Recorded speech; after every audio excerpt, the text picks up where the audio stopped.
ప్రజలారా, ఎందుకు సాతాను వాక్యం విననీయకుండా చేస్తాడంటే, సాతాను వాక్యము నువ్వు సరిగ్గా వింటే, ఆ వాక్య ప్రకారం నువ్వు జీవించినట్లయితే నీవు దేవుని మనిషి అయిపోతావు. బాగా వినండి, వాక్యము ద్వారానే ఏ వ్యక్తి అయినా కానీ మార్చబడతాడు. వాక్యము ద్వారానే, ఎందుకంటే దేవుడు వాక్యము, వాక్యమే దేవుడు.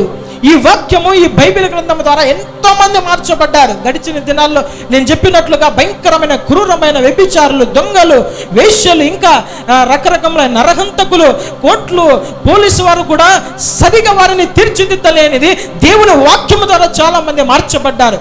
ఎందుకంటే సాతానుకు వాక్యము ప్రమాదకరము. సాతానుకు వాక్యము ప్రమాదకరము. సాతానుకు విరుగుడు వాక్యము. ఆ దినాలలో యేసుక్రీస్తు ప్రభుల వారిని సాతాను శోధించడానికి ఒక అరణ్యములో పెద్ద కొండ దగ్గరికి తీసుకెళ్ళినప్పుడు దేవుడు సాతాను సంధించిన ప్రతి ఒక్క ప్రశ్నకు ఎలాగా ఆయన జవాబిచ్చాడు? వాక్యము ద్వారానే జవాబిచ్చాడు. అని వ్రాయబడి ఉన్నది అని మత్తయి సువార్త 4వ అధ్యాయంలో మనకు అన్ని కూడా కనబడతాయి. ఎందుకు యేసయ్య నోటి మాటతో అని జయించలేదు? ఎందుకు నోటి మాటతో సాతానుని గద్దించలేదంటే, వాక్యానికి ఉన్న శక్తి ఏమిటంటే, వాక్యము ఆత్మ ఖడ్గము. హల్లెలూయా, హల్లెలూయా. ఖడ్గము మన దగ్గర ఉంటే ఎవ్వరు కూడా మన జోలికి రారు. సైకోలు రోడ్ల మీద ఉంటారు, వాళ్ళు కత్తులు పట్టుకొని తిరుగుతున్నప్పుడు ఏ వ్యక్తి కూడా ధైర్యం చేసి వారి దగ్గరికి వెళ్ళారు. పోలీసు వాళ్ళు కూడా వారి దగ్గరకు వెళ్ళాలంటే భయపడతారు. ఎందుకంటే వాడు హాని చేసి మనల్ని పొడిస్తే చనిపోతారని. ఒక క్రైస్తవుని దగ్గర ఉండే వాక్యము ఏంటంటే, అది రెండంచుల ఆత్మ ఖడ్గము. హల్లెలూయా. రెండు పక్కల పదును కలిగినది ఉంటుంది. ఈ వాక్యము బలమైనదిగా ఉంటుందని మనము బాగా గమనించాం. అందుకనే ఆ దినాలలో వాక్యము ద్వారా సాతానును దేవుడు గద్దిస్తే వాడు పారిపోయాడని లేఖనం సెలవిస్తుంది. ఈ దినాన కూడా నీ వాక్యం ఉంటే నీ జీవితం కట్టబడుతుంది, నీ జీవితం మారుతుంది, నీ కుటుంబం కట్టబడుతుంది. అది సాతానికి ఇష్టం లేదు. వాడు ఏమి చేయాలనుకుంటున్నాడంటే, నీకు రకరకములైన పాపపు అపవిత్రమైన లోకాశలను చూపించి, వాక్యము సరిగా వినకుండా విన్న వాక్యము దొంగిలించి, వాడిని లోకములో పాపములో వాడు నిన్ను ఉంచి, చివరికి నీ ఒళ్ళు, నీ ఇల్లు వాడు గుల్ల చేసి, వాడు నరకములో నిన్ను వేసి, తద్వారా ఆనందము, సంతోషము పొందాలనే వాక్యము విననీయకుండా నిన్ను ఆటంకపరుస్తున్నాడు. అందుకనే నా దేవుని ప్రజలారా, వాక్యము చెప్పేటప్పుడు ఎవరి ప్రవర్తన అయినా సరిగా లేకపోతే నేను ఖండించేది. ఎందుకంటే ఆత్మ నడిపింపు కట్ అవుతుంది. ఆత్మ నడిపింపు కట్ అయిపోతే సొంత మాటలు చెప్పాల్సింది వస్తుంది. సొంత మాటలు చెబితే అవి పని చేయవు. సొంత మాటలు చెబితే దేవుడు ఒప్పుకోడు. అందుకనే వాక్యం వినేటప్పుడు ప్రవర్తన చాలా జాగ్రత్తగా ఉండాలి, వాక్యాన్ని స్వీకరించాలి. అందుకనే సెల్ ఫోన్లు జాగ్రత్తగా పెట్టుకోండి. ఎవరైనా మాట్లాడుకుంటూ ఉంటే వారు డిస్టర్బ్ అవుతారు, వాక్యం విననివ్వరు, ఇలాగ చేస్తుంటారు. కాబట్టి సేవకులు గద్దిస్తూ ఉంటారు. గద్దించినప్పుడు గద్దింపును తైలాభిషేకముగా స్వీకరించాలి. నా దేవుని ప్రజలారా, అందుకనే నిన్ను నరకాగ్నికి గురి చేయకోకుండా వాక్యాన్ని స్వీకరించాలి అని లేఖనం సెలవిస్తుంది. సామెతల గ్రంథం 5వ అధ్యాయము 1 నుండి 4 వచనాలు గమనిద్దాం. నా కుమారుడా, నా జ్ఞానోపదేశము ఆలకింపుము, వివేకము గల నా బోధకు చెవియొగ్గుము. వివేకము గల నా బోధకు చెవియొగ్గుము. అప్పుడు నీవు బుద్ధి కలిగి నడుచుకొందువు. తెలివిని బట్టి నీ పెదవులు మాటలాడును. జారస్త్రీ పెదవుల నుండి తేనె కారును. దాని నోటి మాటలు నూనె కంటెనో నునుపైనవి. దాని వలన కలుగు ఫలము ముసిని పండంత చేదు, అది రెండంచులు గల కత్తి అంత పదును గలది. చూడండి, ఇక్కడ చదువుబడిన వాక్యములో, నా కుమారుడా, నా జ్ఞానోపదేశము ఆలకింపుము. బాగా వినండి వాక్యము. కొన్నిసార్లు సేవకులు ఏం చేస్తారంటే, ఉజ్జీవ ప్రసంగాలే కాదు కానీ శనివారం పూట్ల ఉపదేశం అనేది ఉంటుంది. ఆదివారము జనరల్ సబ్జెక్ట్ అందరికీ అర్థమయ్యేటట్టుగా, ఆదివారం మర్మాలు చెప్పలేం, ఆదివారం బైబిల్ స్టడీ చేయలేం, ఆదివారం ఉజ్జీవ ప్రసంగాలు చేయలేం. ఎందుకు?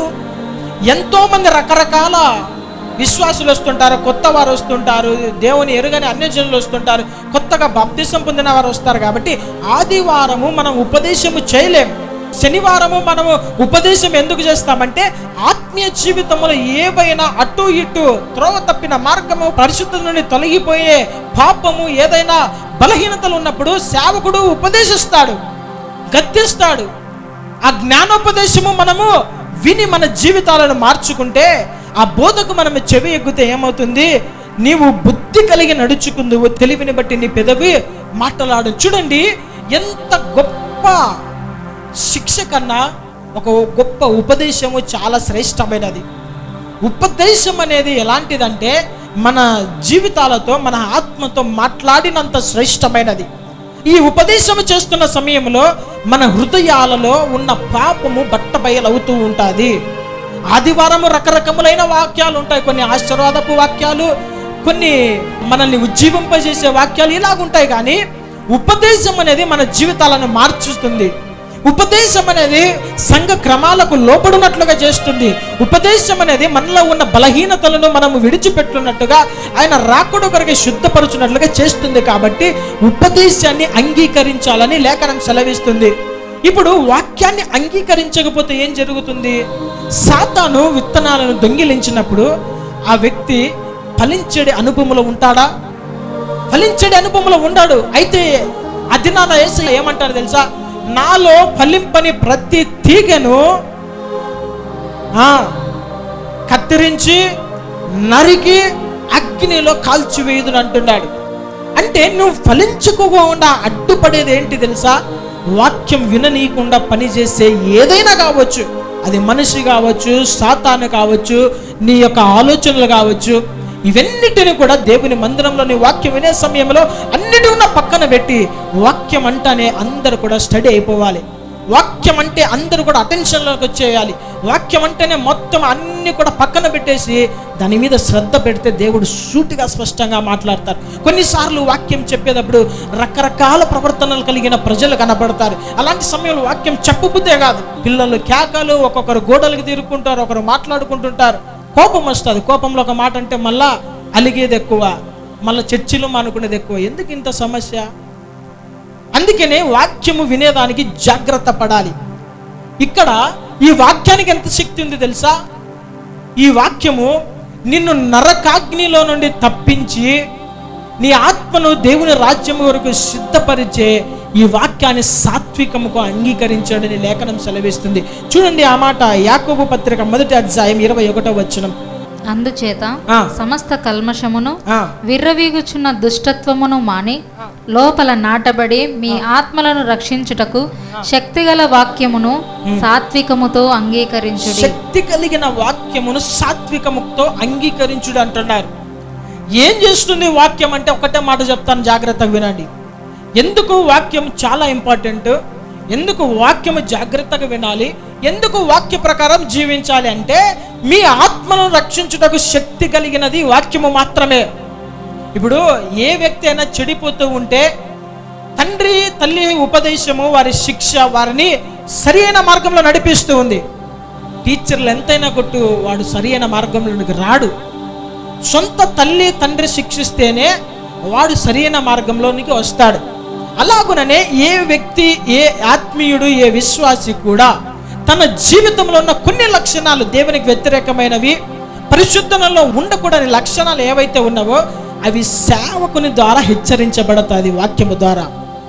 అప్పుడు ఏం జరుగుతుంది? దానిని మంచి మనసుతో స్వీకరించి, ఈ వాక్య ప్రకారం నేను జీవించకపోతే, ఈ లక్షణాలు నేను మార్చుకోకపోతే మనము ఆత్మ నశించిపోతుంది. కాబట్టి సేవకుడు జాగ్రత్త కలిగి మనల్ని పరలోకంలో ప్రవేశపెట్టాలని, ఏ విధము చేతనైనా దేవుని దగ్గర ఆత్మలు అప్పచెప్పాలని ప్రేమ కలిగి హెచ్చరిస్తున్నాడు కదా అని మనము దానిని సాత్వికముతో అంగీకరించాలి. సాత్వికంతో అంగీకరించినప్పుడు మన జీవితాలను మార్చుకోవాలి, ఆ లక్షణాలను పోగొట్టుకోవాలి, ఆ పాపం నుండి బయటికి రావాలి. ఏదైనా సంఘానికి వ్యతిరేకమైన కార్యక్రమాలు కావచ్చు, సంఘానికి వ్యతిరేకమైన క్రియలు కావచ్చు, విశ్వాసులతో అసమాధానాలు ఏవైనా ఉన్నా మార్చుకుంటే నీవు నీ ఆత్మ రక్షించబడడానికి వాక్యము కారణమవుతుంది. హల్లెలూయా. అందుకనే వాక్యము ఉన్నది ఉన్నట్లుగా, స్పష్టముగా, సూటిగా, ఖండితముగా, గద్దింపుతో కూడిన వాక్యము ఈ సంఘములో ఖచ్చితంగా ప్రకటించబడుతుంది. ఆమె వాక్యము ప్రకటించే విషయంలో ఎవరు అలిగినా పట్టించుకోము, ఎవరు మానుకున్నా పట్టించుకోము, ఎవరు వ్యతిరేకంగా ఎన్ని చెడు ప్రచారాలు చేసినా పట్టించుకోము. ఎందుకంటే దానంతటికన్నా ఎక్కువ విలువైనది మీలో ఉన్న ఆత్మ. హల్లెలూయా. ఈ ఆత్మ నశించిపోతే దేవునికి ఒక దినాన లెక్కప్ప చెప్పాలి. ఈ ఆత్మ సరిదిద్దకపోతే, ఒక దినాన నశించిపోతే ఆ దినాన దేవునికి లెక్కప్ప చెప్పాలి. ఎందుకు నా కుమారుడా ఉపదేశం సరిగా అందించలేదు, ఎందుకు ఉన్నది పాపమును ఖండించలేదు, ఎందుకు ఉన్నట్లుగా వారికి చెప్పలేదు, ఎందుకు వారిని సరిదిద్దలేదు, ఈ దినాన వాడు నశించిపోయాడంటే నీవే కారకుడు అని సేవకునికి 2 శిక్ష ఉంటుంది. అందుకనే సేవకుడు భయముతో, ఎంతో ప్రేమతో మిమ్మల్ని గద్దించి స్థిరపరచాలని ఎంతగానో తాపత్రయపడుతుంటాడు. అలాంటి సమయంలో మీ ఆత్మను రక్షించగలిగిన ఈ వాక్యము బయలుదేరుతున్నప్పుడు సాత్వికముతో దానిని అంగీకరించాలి. దానికి వ్యతిరేకమైన క్రియలు చేయకూడదు. ఇలా అన్నారు, అలా అన్నారని చెడు ప్రచారాలు చేయకూడదు. సేవకుని మీద కఠిన స్వభావం చూపించకూడదు. ఇంకొక మాట చెప్పాలంటే, ఇంత సూటిగా స్పష్టంగా ఏ సేవకుడైతే నీకు వాక్యము చెబుతున్నాడో ఆ సంఘానికి నువ్వు వెళ్ళాలి. ఎంత కఠినముగా వాక్యము ఉన్నట్లుగా నీ పాపాన్ని బట్టబయలు చేసి నీకు వాక్యము ప్రకటిస్తున్నాడో ఆ సేవకుని వెంబడించు, ఆ సేవకుని మెచ్చుకో, ఆ సేవకుని లోబడు. అప్పుడు నీ ఆత్మ నశించిపోకుండా ఒక దినాన యుగాలు పరలోక రాజ్యములో ఉంటుంది. నా దేవుని ప్రజలారా, 19వ వచనంలో ఏముంటుందంటే, వాక్యాన్ని సరిగా వినకోకుండా దాన్ని లోపడకుండా ఉండే వాని పరిస్థితి చూడండి ఎక్కడ ఉంటుందో. 19వ వచనం చూడండి, యాకోబు పత్రిక 1వ అధ్యాయం 19వ వచనం. నా ప్రియ సహోదరులారా, మీరు ఈ సంగతి ఎరుగుదురు గనుక ప్రతి మనుష్యుడు వినుటకు వేగిరపడువాడును, మాటలాడుటకు నిదానించువాడును, కోపించుటకు నిదానించువాడునై ఉండవలెను. చాలు చూడండి ఏమని రాయబడింది. ప్రతి మనుష్యుడంట వినడానికి వేగిరపడాలి. ఇంక తీసుకుంటున్నారా, సతాయిస్తాడరా బాబు అనుకోకూడదు.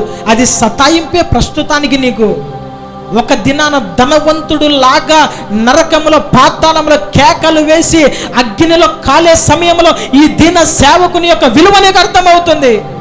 ఈ దినాన ఖండించి గద్దించే సేవకుని మెచ్చుకోలేదు కదా, ద్వేషిస్తున్నావు కదా. ఒక దినాన నరకంలో కాలే సమయంలో ఈ సేవకుని విలువ నీకు అర్థమవుతుంది. ఈ సంఘం యొక్క విలువ నీకు అర్థమవుతుంది.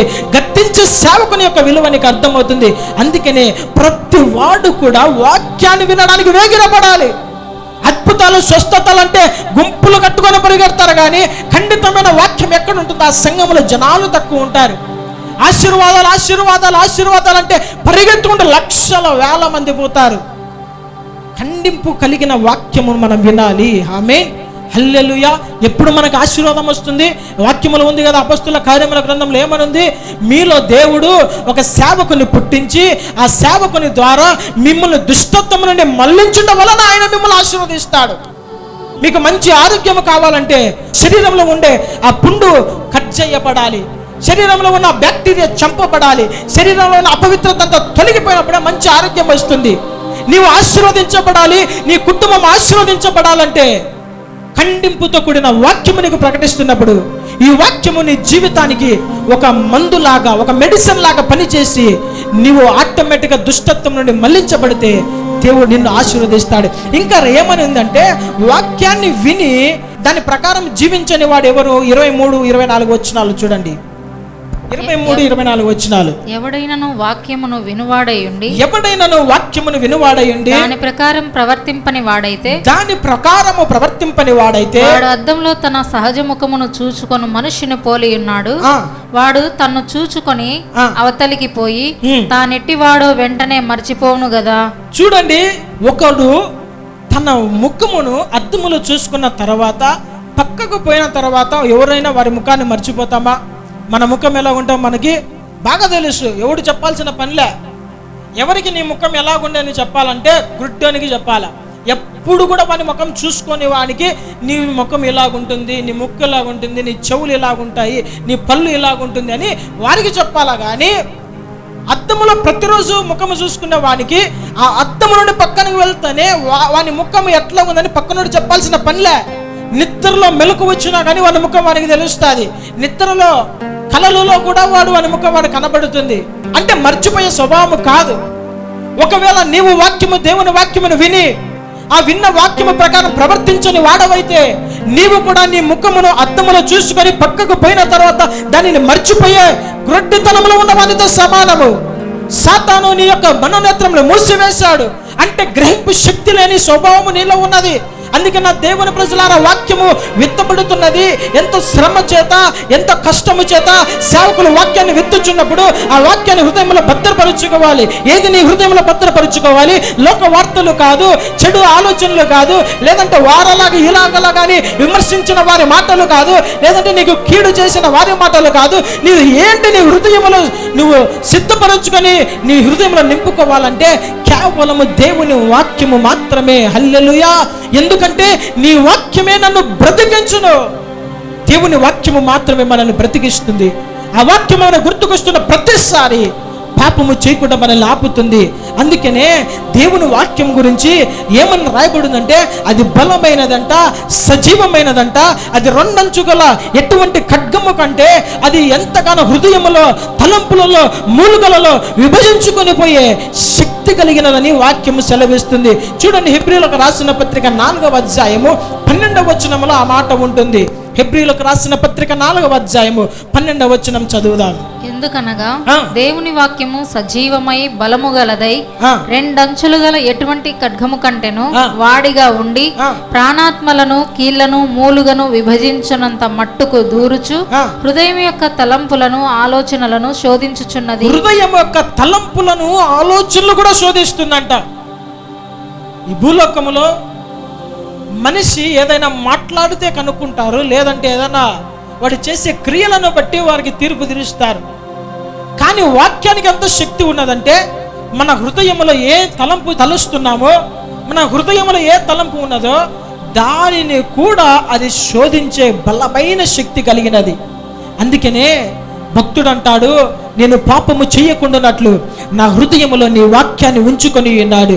ఎందుకంటే వాక్యము మన హృదయంలో ఉంటే పాపము చేయలేము. వాక్యము మన హృదయంలో ఉన్నాడు. పాపానికి అవకాశం వచ్చినప్పుడు ఆ వాక్యం మనల్ని గద్దిస్తుంది.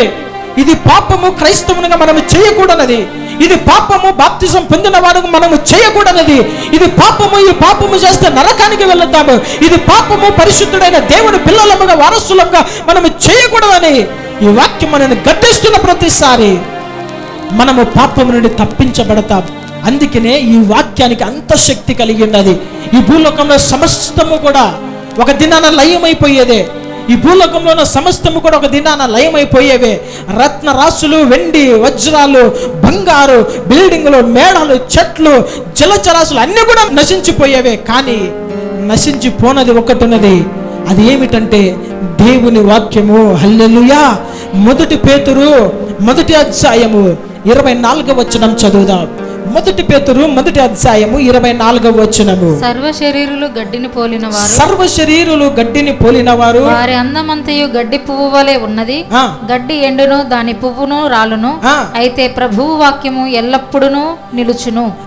మీకు ప్రకటింపబడిన సువార్త ఈ వాక్యమే. చూడండి, అన్ని కూడా నశించిపోతాయంట, ప్రభు వాక్యం ఎల్లప్పుడూ నిలుస్తుంది. బైబిల్ ఏమనుందంటే, ఈ యొక్క బైబిల్ గ్రంథంలో రాయబడిన ప్రతీది కూడా నెరవేర్చబడతాది. దానితో ఒక పొల్లు తీయకూడదు, ఒక పొల్లు దానికి యాడ్ చేయకూడదు, సమకూర్చకూడదు. అంత శక్తి కలిగినది దేవుని వాక్యము. సర్వ శరీరాలు కూడా చచ్చిపోవాల్సిందే. సర్వ శరీరాలు కూడా ఒక దినాన నశించిపోవాల్సిందే. నీకున్న సమస్తము కూడా నశించిపోవాల్సిందే. కానీ దేవుని వాక్యం ఎప్పుడు కూడా నిలుస్తుంది. మీకు ప్రకటించబడుతున్న వాక్యము అది ఏ. హల్లెలూయా! మీకు ప్రకటించిన సువార్త కూడా ఇదే.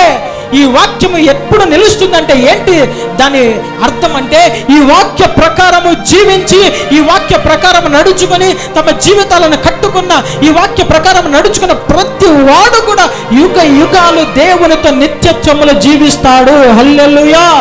హల్లెలూయా! ప్రకటన గ్రంథం 22వ అధ్యాయం 7వ వచనంలో ఏమంటుందంటే, ఇదిగో నేను త్వరగా వచ్చుచున్నాను, ఈ గ్రంథంలోని ప్రవచన వాక్యములను గైకొనువాడు ధన్యుడు. ఎందుకు? వీడు త్వరగా వస్తున్న సమయంలో దేవునితో పాటు యుగ యుగాలు పరలోకంలో ఉండడానికి ఎత్తబడబోతున్నాడు. ఆమేన్. హల్లెలూయా! అది దేవుని వాక్యముకున్న శక్తి. అందుకనే మనమందరము కూడా సాతానుకు ఎర కాకుండా నిన్ను నరక శిక్ష నుండి తప్పించే దేవుని వాక్యం అనే ఆత్మ ఖడ్గము కలిగి ఉండాలి. ఆమేన్. హల్లెలూయా! చాలా మంది తమ ప్రాణాలను రక్షించుకోవడానికి ఎన్నెన్నో ఆయుధాలను ఎప్పుడు రెడీగా పెట్టుకుంటారు. గన్నులు పెట్టుకుంటుంటారు, బుల్లెట్ ప్రూఫ్ వెహికల్స్ ని కూడా తయారు చేసుకుంటుంటారు. రకరకములుగా వారి ఇంటికి ఫెన్సింగ్లు వేసుకుంటూ ఉంటారు. తమ ప్రాణాలను కాపాడుకోవడానికి శతవిధాల ప్రయత్నాలు చేస్తూ ఉంటారు. కానీ క్రైస్తవుడు తన ఆత్మ నశించిపోకుండా కాపాడుకోవాలంటే నీకు కావాల్సింది దురాత్మ సమూహాలతో పోరాడి విజయము పొందాలంటే నీకు కావాల్సింది దేవుని వాక్యమనే ఆత్మ ఖడ్గము. హల్లెలూయా. ఎఫెసీయులకు రాసిన పత్రిక 6వ అధ్యాయం 11 నుండి 17 వచనాలలో అక్కడ ఏమంటుందంటే, మీరు అపవాదిని ఎదిరించడానికి కొన్ని కావలసిన అన్ని కూడా రాసిన తర్వాత చివరిగా ఒక మాట ఉంటుంది 17వ వచనంలో చూడండి. మరియు రక్షణయను శిరస్త్రాణమును దేవుని వాక్యమును ఆత్మ ఖడ్గమును ధరించుకొనుడి. హల్లెలూయా. ఏ వ్యక్తి అయితే దేవుని వాక్యమును వింటాడో, విన్న వాక్యాన్ని హృదయాల్లో స్థిరపరుచుకుంటాడో, స్థిరపరచబడిన వాక్య ప్రకారం జీవిస్తాడో, ఆ జీవితాలను కట్టుకుంటాడో, ఆ వ్యక్తి ఆత్మ ఖడ్గము పట్టుకొని ధరించుకొని శత్రువులతో పోరాడి విజయం పొందగలడు. హల్లెలూయా. హల్లెలూయా. మీకు ప్రకటించబడుతున్న ఈ వాక్యము శక్తి కలిగినది. ఈ భూలోకంలో దేనితో కూడా ఇది సమము కానిది. ఎందుకంటే ఈ వాక్యముకున్న శక్తి ఏమిటంటే సాతాను నీ నుండి దూరంగా పారదోలగలదు. అందుకనే దేవుని లోబడి, దేవునికి లోబడి ఉండడం అంటే వాక్యానికి లోబడాలి, వాక్యమైన దేవునికి లోబడాలి. అప్పుడు నువ్వు సాతాన్ని ఎదిరిస్తే సాతాను నీ నుండి దూరంగా పారిపోతాడు. ఆమేన్. హల్లెలూయా. ఈ దినాన మనం ధ్యానించిన ఈ వాక్యము ఒకటి ఏంటంటే, సాతాను తంత్రములు మనం ఎరుగని వారము కాదు. సాతాను తంత్రములో ఒకటే చెప్పాను, సాతాను వాక్యముని ఎత్తుకొని పోతాడు. అందుకనే సాతాను వాక్యముని ఎత్తుకొని పోకుండా హృదయాలలో వాక్యాన్ని కంఠస్థం చేసుకోవాలి. వింటున్న వాక్యముని మీరు ధ్యానించాలి, ఆ వాక్య ప్రకారం జీవించాలి. అప్పుడే యుగ యుగాలు దేవునితో మనం ఉండగలము. ఆమేన్. హల్లెలూయా. అందరూ కూడా మోకరించి తలలు వంచినట్లయితే ప్రార్థన చేసుకుందాం. మీరున్న స్థలాల్లో మోకరించి తలలు వంచండి. దేవుని వాక్య పట్ల మీ ప్రతిస్పందన ఇన్ని దినాలు ఎలాగ ఉన్నా పర్వాలేదు. ఈ దినము దేవుడు సూటిగా స్పష్టముగా దేవుని వాక్యముకున్న శక్తి ఏమైనదో, ప్రాముఖ్యత ఏమైనదో, బలము ఏమైనదో సూటిగా స్పష్టముగా మీతో మాట్లాడాడు. ఈ దినాన అయ్యా వాక్యం వింటున్న సమయంలో అనాలోచనగా ఉన్నాను. గడిచిన దినాలలో వాక్యమును వింటూనే ఉన్నాను. 20, 30, 40, 50, 70 సంవత్సరాలు తాత ముత్తాతల కాలం నుండి మేము క్రైస్తవులే, మాకు తెలియని వాక్యము లేదు. వాక్యంని మేము నమిలి పక్కన పడేసాము. వాక్యము మాకు అన్ని తెలుసు, బైబిల్ ఎన్నో మైండ్లో ఉన్నాయని చెప్పుకుంటున్నావే. వాక్య ప్రకారం నువ్వు జీవిస్తున్నావా? వాక్యముని హృదయంలో స్థిరపరచబడిందా? వాక్య ప్రకారం నీ ప్రవర్తనను సరిదిద్దుకుంటున్నావా? లేని ఎడల నీవు దేవుని రాజ్యములో నిలబడలేవు. నా ప్రియ సహోదరి సహోదరుడా, వాక్యాన్ని ఏదో వింటున్నావు, శ్రద్ధ లేదు. వాక్యాన్ని ఏదో దేవుని మందిరానికి వెళ్తున్నావు కదా, 1 గంట సేపు కళ్ళు మూసుకుంటే అయిపోతుంది అనుకుంటున్నావా? వాక్యాన్ని నిర్లక్ష్యం చేస్తున్నావా? నీ జీవితాలను మార్చేది కేవలం దేవుని వాక్యము మాత్రమే. ఈ వాక్యాన్ని నువ్వు సరిగా తీసుకున్నట్లయితే నీ ఆత్మకు పుష్టి కలిగిస్తుంది. నీ ఆత్మకు కలిగిన రుగ్మతను అంతా కూడా వాక్యమనే ఉదక స్నానము చేత ఈ దినాన నీ యొక్క అపవిత్రత అంతా పోగొట్టుకోబడాలి. రేపు దినములో ప్రభు బల్ల ఆరాధనలో మనమందరము చెయ్యి వేయుచుండగా ఈ దినాన్ని నీ ఆత్మకు కలిగిన ప్రతి రుగ్మత వాక్యమనే ఉదక స్నానము చేత కడగబడాలి. అందరూ కూడా హృదయాలను సిద్ధపరచుకోనండి, బలహీనతలు ఒప్పుకోనండి. వాక్యాన్ని వింటున్నామయ్యా, ఏం లాభము లేదు ప్రభా, వాక్య ప్రకారం జీవించలేకపోతున్నాం ప్రభా. వాక్యము సాతాను ఎత్తుకొని పోతున్నాడయ్యా, మోసగించబడుతున్నాము తండ్రి. సాతాను విజయం అందుతున్నాడు. మమ్మల్ని చూసి సాతాను ఎంతగానో ఆనందిస్తున్నాడు ప్రభా. నిన్ను సంతోషపరచలేదు ప్రభా. మా మాట, మా క్రియ, మా ప్రవర్తన, మన చూపు, మా తలంపుల ద్వారా ఏ దినాన కూడా నేను సంతోషపరచలేకపోయావయ్యా. దయతో క్షమించండి అయ్యా. నీ వాక్యముకున్న శక్తి విడుదలవుతున్న వెంటనే మా జీవితాలను మార్చండి ప్రభా. వాక్యముల ఉదక స్నానము చేత నాలో ఉన్న కంపు, నాలో ఉన్న వాసన, నాలో ఉన్న అపవిత్రత, నాలో ఉన్న ఆ యొక్క మలిన వస్త్రములు అన్ని కూడా మీరు తొలగించి ఈ దినాన పరిశుద్ధులుగా మార్చండి ప్రభువా. నూతన వస్త్రములు దయచేయండి ప్రభువా. నన్ను మీరు మార్చండి ప్రభువా అని ఈ దినాన నువ్వు ప్రార్థన చేస్తున్న సమయంలో వాక్యమైన దేవుడు నీతో మాట్లాడబోతున్నాడు. వాక్యమైన దేవుడు నిన్ను దర్శించబోతున్నాడు. వాక్యమైన దేవుడు నేను ఆయన వాక్యము ద్వారా నీతో మాట్లాడబోతున్నాడు. స్వరములను వినబోతున్నావు. గొప్ప కార్యములు దేవుడు నీతో మాట్లాడబోతున్నాడు, నీ జీవితంలో చేయబోతున్నాడు. స్తోత్రం స్తోత్రం చెబుదాం. అందరూ కూడా మన హృదయాలు సిద్ధపరుచుకున్నాము. నోరు తెరిచి ప్రార్థిద్దాం. ఎవరు కూడా మౌనంగా కూర్చోకూడదు. వాక్యం వింటున్నారే కానీ వాక్య ప్రకారం జీవించలేకపోతున్నారు. కనీసం 10 ఆజ్ఞల ప్రకారం కూడా మేము జీవించలేకపోతున్నామయ్యా. బైబిల్లో ఎన్నో ఆజ్ఞలు ఉన్నాయి కానీ ప్రాముఖ్యమైన ఈ 10 ఆజ్ఞల్లోనే మేము తప్పిపోతున్నాం తండ్రి. దయతో క్షమించండి ప్రభా. వాక్య ప్రకారం జీవించలేకపోతున్నామయ్యా. సాతాను వల్ల మోసపరిచాడయ్యా. వాని కబంధ హస్తాలను చిక్కించుకున్నాడు ప్రభా. వాని మాటలే వింటున్నాము తండ్రి. నిన్ను సంతోషపరచలేకపోతున్నాము ప్రభా. వాక్యము ప్రభా అది వ్యర్థమైపోతున్నదయ్యా. ఒకసారి నన్ను దర్శించు. వాడు నాకు కలగజేసిన గుడ్డితనము నీ వాక్యము వెలుగులో, ఆ వాక్యము వెలుగు తొలగుచున్న సమయంలోనే నా మనోనేత్రములు తెలవబడాలి, నా మనోనేత్రములు తెరవబడాలి.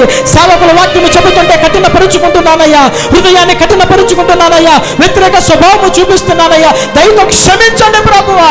ఈ వాక్యమే నన్ను పరలోకంలో చేరుస్తుంది. ఈ గద్దెపై ఈ ఖండింపిన ఆత్మను సరి చేస్తుంది అని ప్రార్థన చేద్దాం. స్తోత్రం స్తోత్రం స్తోత్రం. పరిశుద్ధనానికి స్తోత్రము. మహిమ కలిగిన దేవానికి స్తోత్రము ప్రభా. కన్నబడుచున్న ఈ బిడ్డలను ప్రభా మీరు దర్శించమని ప్రార్థిస్తున్నాం తండ్రి. ఎంతమంది అయితే ఇక్కడ కనబడుతున్నారో వారెంత ధన్యులు ప్రభా. అయ్యా ఈ బిడ్డలతో మీరు మాట్లాడారు ప్రభా. నీ వాక్యముకున్న బలములతో ప్రభా అయ్యా ఈ బిడ్డలకు ఈ దినాన మీరు వ్యక్తపరిచారు ప్రభా. అయ్యా వాక్య ప్రకారము ప్రభా తమ జీవితాలు కట్టుకోవాలి ప్రభా. వాక్యమని ఉదక స్నానము చేత కడగబడాలి ప్రభా. అయ్యా నీ రాకడ కొరకై ప్రభా అయ్యా పెండ్లు కుమార్తెములని బిడ్డలు సిద్ధపడాలంటే ప్రభా వెలువడబడుచున్న వాక్యము, సేవకుల నోటి నుండి వెలువడుచున్న ప్రతి వాక్యమును సాత్వికముగా అంగీకరించే శక్తి కావాలి ప్రభా.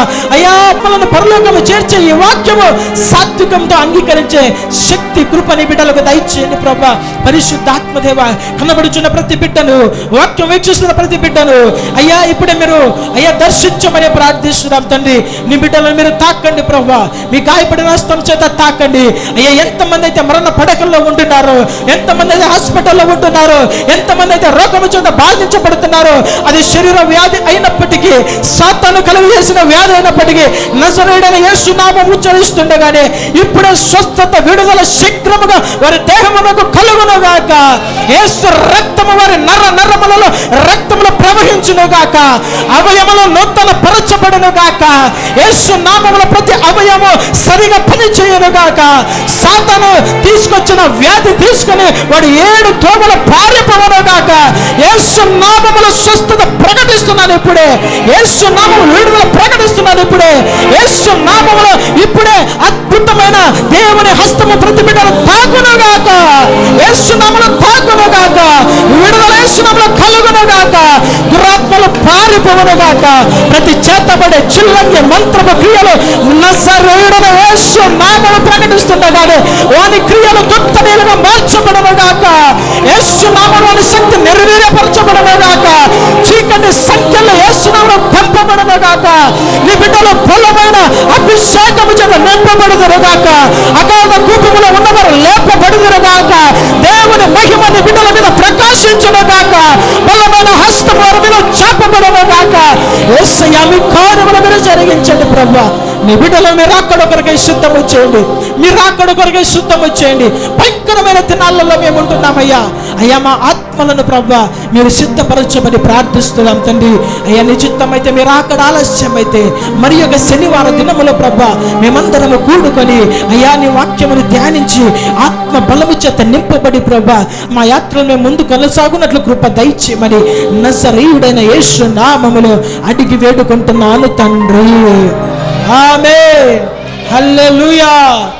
దేవుడు మిమ్మల్ని దీవించి ఆశీర్వదించును గాక. ఈ వాక్యము మీకు ఆశీర్వాదకరంగా ఉన్నట్లయితే మీ కుటుంబ సభ్యులకు, మీకు తెలిసిన వారికి షేర్ చేయవలసిందిగా, పరిచయం చేయవలసిందిగా ప్రభు నామములో మీకు మనవి చేస్తున్నాను. దేవుడు మిమ్మల్ని అందరినీ దీవించి ఆశీర్వదించును గాక. ఆమేన్.